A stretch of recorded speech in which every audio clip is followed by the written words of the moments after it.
Federal prosecutors have charged in the last few hours the surviving suspect in last week's Boston terror attack. 19-year-old Dzhokhar Tsarnaev is under armed guard in hospital after being severely wounded in the throat in a shootout with the police. Let's get up to speed on the latest, shall we? From Boston, RT's Anastasia Churkina. Hi there. A little confusion over these charges. They were sealed, I gather. However, some of the information has got out. What do we know?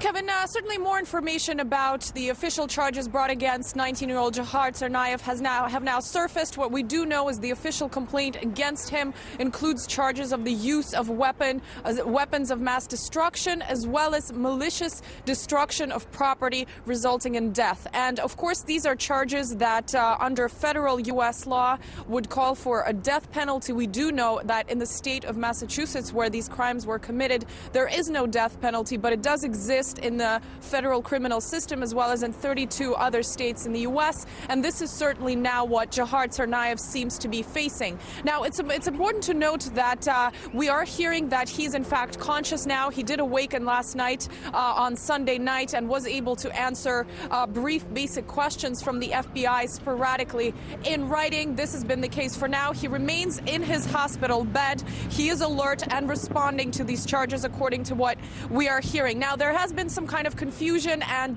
debate, really, in the United States surrounding the fact of the revoking of his Miranda rights, where he would not be informed of the right to remain silent, as well as the right to an attorney. We're not hearing any confirmation as of yet on the ground in terms of whether or not his Miranda rights were read to him.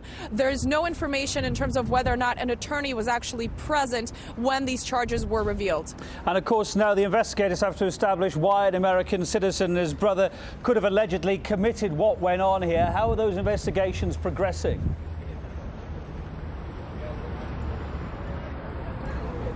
Well, Kevin, the investigation is certainly now going to get into its most intricate stages now that Tsarnaev is finally conscious again, and they're going to be able to ask all of the questions that they have been building up over this last week. We do know that a probable cause hearing has been scheduled for May 30th, but basically what the investigation is now going to have to do is try to trace back their steps, in a sense, because as we know, back in 2011, according to a request from the Russian government, the FBI did in fact look into the identity of the older brother, 26-year-old Tamerlan, to try to establish whether or not he was connected to any sorts of extremist groups on the ground. He was released at that time, and that is certainly a cause for much controversy. People are wondering why it is that this man, who ended up being behind the Boston bombings, was in fact released back in 2011. They're wondering why the FBI didn't keep him on a watch list, at least, to be able to kind of follow his steps that led up